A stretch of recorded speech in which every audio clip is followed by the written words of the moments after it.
Halo mahasiswa Universitas Terbuka yang berbahagia.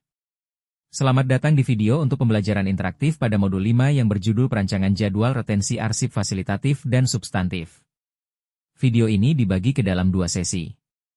Sesi pertama menjelaskan tentang perancangan jadwal retensi arsip fasilitatif. Sesi kedua menjelaskan tentang perancangan jadwal retensi arsip substantif. Ini adalah sesi kedua dari video untuk pembelajaran interaktif pada modul 5 yang memberikan gambaran tentang perancangan jadwal retensi arsip substantif. Simak video singkat ini dengan baik.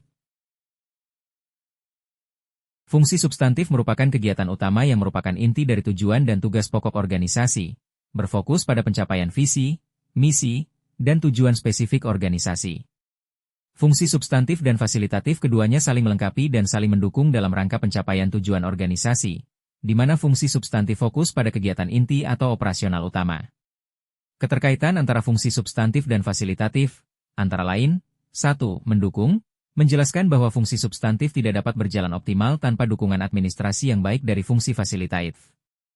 2. Efisiensi organisasi, menjelaskan bahwa dengan pemisahan tugas yang jelas antara kegiatan inti dengan pendukung, organisasi dapat bekerja lebih fokus dan efisien.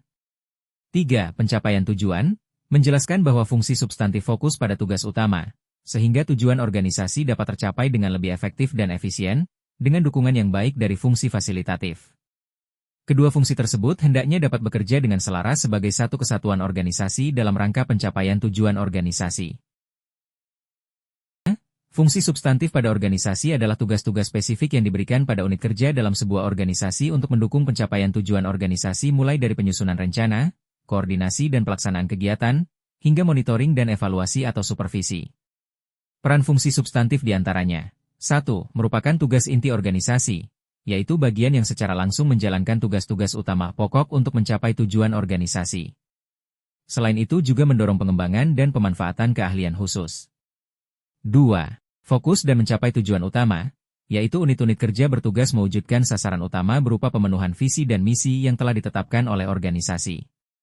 3. Hasil langsung, yaitu bertanggung jawab atas penciptaan produk, layanan, atau hasil kerja yang menjadi indikator keberhasilan organisasi. 4. Menciptakan nilai, yaitu bertanggung jawab untuk menghasilkan produk, layanan, atau hasil yang menjadi alasan utama mengapa organisasi tersebut didirikan, sehingga dapat memberikan nilai kepada pelanggan, pemangku kepentingan, atau masyarakat.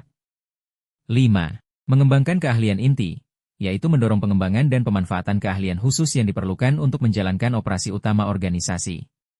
Karyawan yang terlibat di dalamnya perlu memahami secara mendalam pekerjaan mereka untuk meningkatkan kualitas produk maupun layanan yang ada. Selanjutnya, fungsi substantif pada organisasi merujuk pada tugas, kegiatan dan hasil inti yang harus dilakukan atau dicapai untuk memenuhi tujuan utama organisasi. Di antaranya adalah 1. Perumusan kebijakan, yaitu arsip terkait penyusunan rumusan kebijakan yang relevan dengan bidangnya, serta mengkoordinasikan implementasi kebijakan tersebut di dalam organisasi. 2. Penyiapan bahan, yaitu arsip terkait pengumpulan, analisis, dan menyiapkan bahan-bahan yang dibutuhkan oleh unit kerja dalam menjalankan tugasnya. 3. Perencanaan dan pelaksanaan, yaitu arsip terkait penyusunan rencana kerja, pedoman, petunjuk teknis, serta melaksanakan kegiatan yang telah direncanakan dalam bidang tugas masing-masing unit kerja substantif. Pelaksanaan tugas-tugas operasional yang spesifik dan menjadi inti dari keberadaan organisasi. Serta pelaksanaan pembinaan dan advokasi terhadap program-program yang dijalankan. 4. Koordinasi dan sinkronisasi, yaitu arsip terkait koordinasi kegiatan antar unit kerja, serta menyinkronkan pelaksanaan program dan kebijakan untuk mencapai tujuan yang sama. 5. Pemantauan dan evaluasi, yaitu arsip terkait pemantauan dan evaluasi pelaksanaan kegiatan dan program, serta penyusunan laporan hasil kegiatan untuk dilaporkan kepada atasan. 6. Penyuluhan dan sosialisasi, yaitu arsip terkait penyuluhan dan penyebarluasan informasi, terutama terkait peraturan perundang-undangan, kepada pihak-pihak yang berkepentingan. 7. Pengembangan organisasi, yaitu arsip terkait pertanggungjawaban pengembangan sistem yang mendukung pelaksanaan tugas, serta berperan dalam pengelolaan dan pengembangan pengetahuan di dalam organisasi, dan lain sebagainya. Selanjutnya, berdasarkan Peraturan Kepala Arsip Nasional Republik Indonesia Nomor 14 Tahun 2015 tentang Tata Cara Penyusunan Pedoman Retensi Arsip, bahwa penyusunan jadwal retensi arsip untuk fungsi substantif dilakukan berdasarkan Pedoman Retensi Arsip, PRA.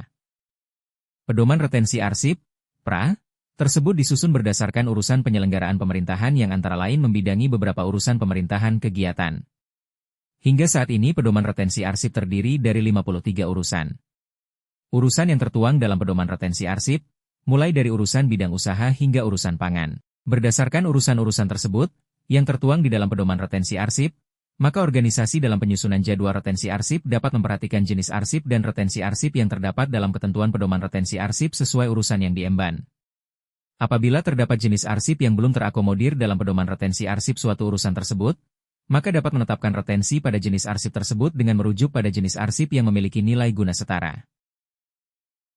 Setelah dilakukan identifikasi tugas dan fungsi, serta pendataan arsip yang menghasilkan inventarisasi jenis arsip, organisasi dapat melakukan penyusunan jadwal retensi arsip dengan memperhatikan pedoman retensi arsip sesuai urusan.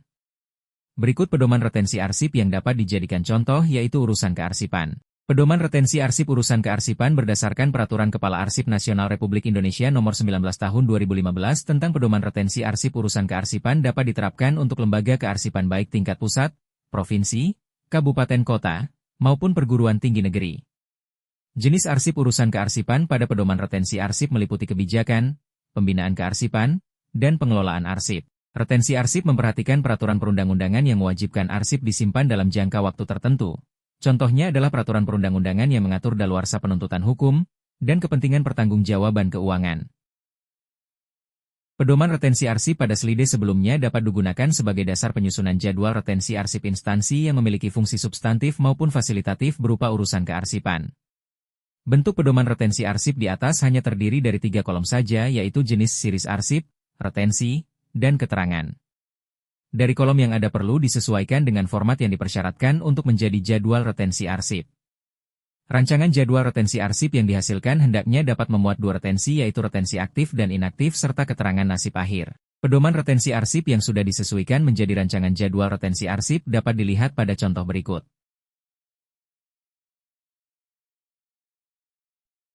Mahasiswa Universitas Terbuka yang berbahagia. Kita akhiri pembelajaran kali ini. Terima kasih dan sampai jumpa di video pembelajaran berikutnya.